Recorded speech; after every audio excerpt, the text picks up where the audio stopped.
흔히 말하는 대중에 속하는 걸 되게 싫어해요. 저는 좀 싫어하기도 하고 못 어울리기도 해요. 대중적인 거예요. 저는 책을 보거나 음악을 듣거나 뭘 할 때에도 베이스로 깔려있는 게 그건 당신 생각입니다, 이거예요. 그러다 보니까 차를 튜닝할 때에도 그 부분이 스며들 수밖에 없겠죠. 남들의 그런 시선이나 견해들을 물론 존중을 하죠. 제가 최소한 어떤 저의 행동들로 인해서 다른 사람에게 피해를 주면 안 되기 때문에 그런 것들을 고려하면서 최대한 제 개성대로, 제 판단대로 살아왔고, 이건 변하지 않을 것 같아요.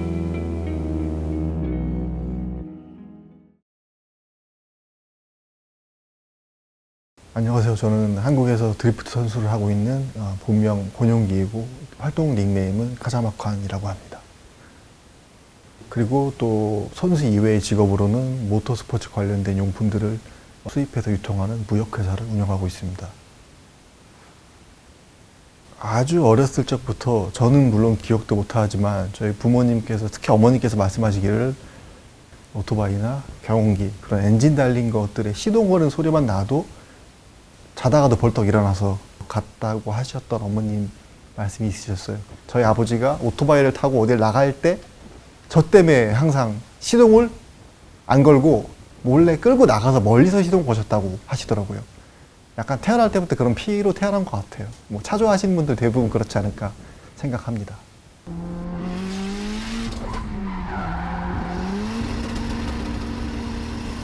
드리프트라는 게 당연히 아시겠지만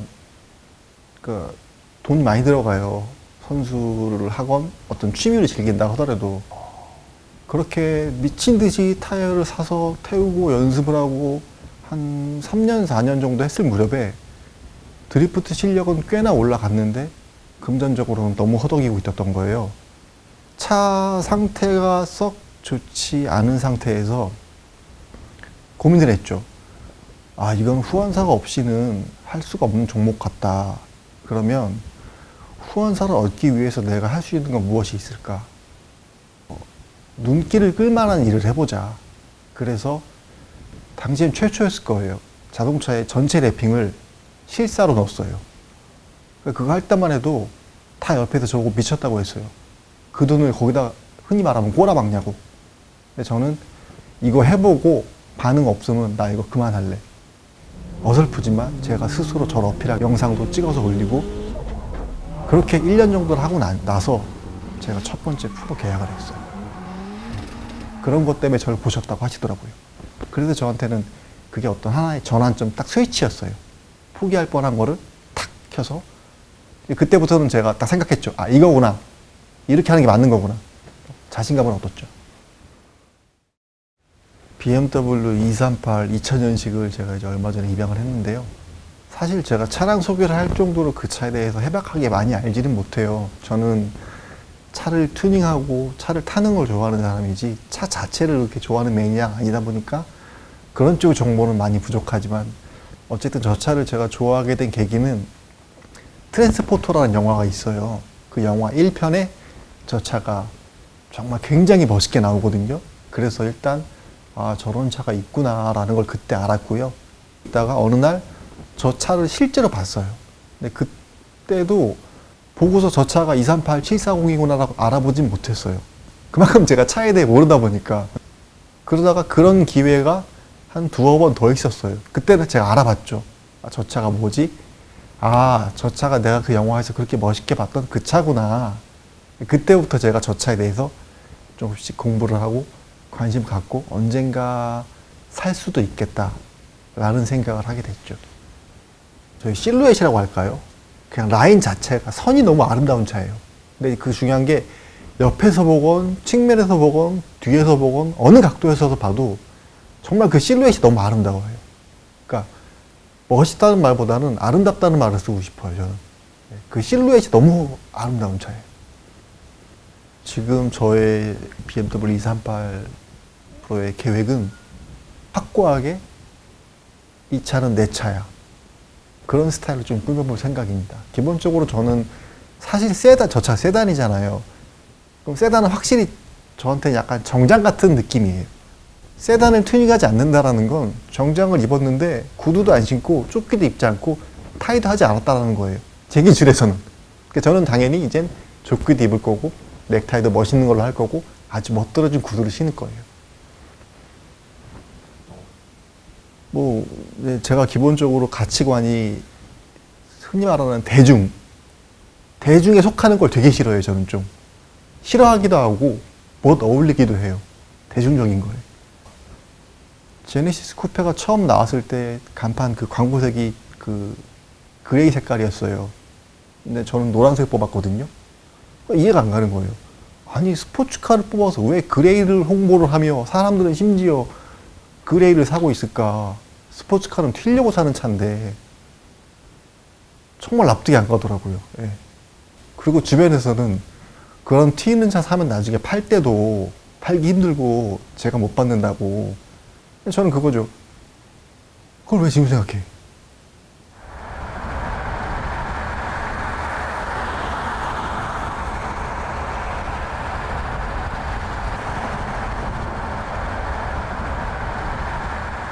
저는 좀 한 가지 좀 그리고 좀 특이한 점이 이 서스펜션 마운트가 사실 이 시절 국산차에 비해서 굉장히 두꺼운 것 같아요. 이 마운트가 힘을 받는 부분이 국산차 같은 경우는 주변에 이렇게 스팟이 그렇죠. 철판이 예. 이제 네. 겹쳐 있다 보니까 네. 그런 부분에서의 어떤 그 나중에 부식이라든지 아니면 그 찢어지는 틈으로, 네. 결국에 틈으로도 이제 아무리 방청 처리를 메이커에서 해왔다고 해도 네.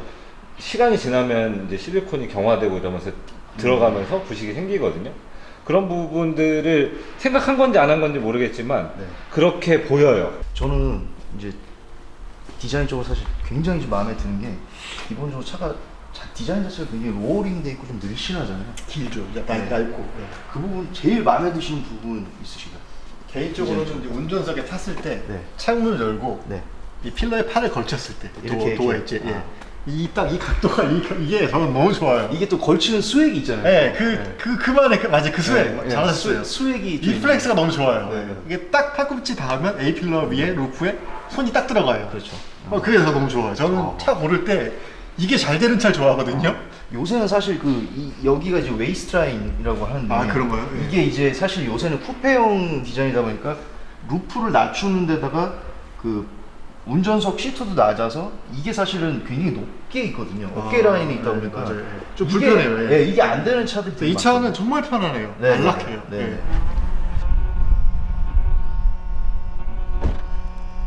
대표님 그리고 음악 좋아하시잖아요. 네네네. CD를 아직까지 들으신다고. 그렇습니다. 저는 아직도 CD 체인저를 활용하는 옛날 사람입니다. 몇 개 들어가죠 CD가? 6매 들어갑니다. 6매. 네, 6매. 지금도 제가 다 넣어놨죠. 네. 항상 이렇게 저는 차에 아직도 이렇게 CD를 가지고 다녀요. 이게 거의 원음에 가까운 음질을 네. 보여줍니까? 아무리 뭐 음원이 좋아도 CD를 따라갈 수는 없죠. 네, 진짜 항상 저는 퇴근하거나 어디 멀리 갈 때는 뭘 들을까 이런 고민들. 이거 되게 진짜 이거 자체가 예. 정말 앤틱이에요. 어떻게 보면. 이게 저도 이렇게 쓰는 거는 저도 처음 봤는데. 네, 요거를 예. 이렇게 누르고 이게 1번 CD, 이게 2번 CD. 아예 그냥 데크가 분리가 돼서 다시 결합하는 네네네. 방식. 이게 매거진이라고 해서 네네. 이거 다시 이렇게 넣는 거죠. 그리고 이 차가 이제 롱휠 베이스 버전이고 이제 쇼퍼 드리븐으로도 사용이 가능한. 사실 제가 타는 게 좀 웃기긴 해요. 네네. 네. 근데 뭐 카레이서가 타시기 때문에 사실은 오너 드리븐이라고 해야 맞을 것 같은데 네네네. 차 자체의 성향은 사실은 이제 쇼퍼 드리븐에도 맞춰서 이제 개발이 된 차죠. 맞습니다. 그래서 대표님 한번 키가 크신데 제가 181인데 네.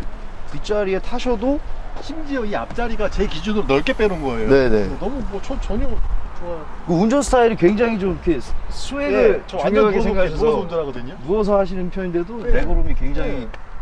긴 여기서 편이고. 뭐 이게 뭐 네. 주먹이 몇 개 들어간다 이런 거 의미 없을 것 같아요. 그렇죠. 네. 너무 편해요.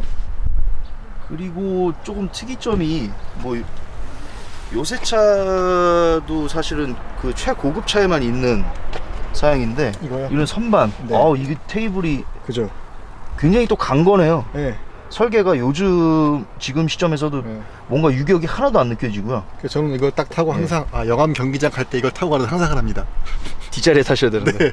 그리고 이제 뒷자리에 당시에 이제 사장님들 타시라고 이때만 해도 흡연 엄청 할 때잖아요. 네, 담배 안에서 많이 피우셨죠. 그죠. 그래갖고 이거는 뭐 제 생각에 여기서 시가를 딱 꺼내서 담배 시가를 피는 거죠. 네, 딱 네. 사이즈가 시가 사이즈거든요. 네네. 제 생각이 그렇습니다.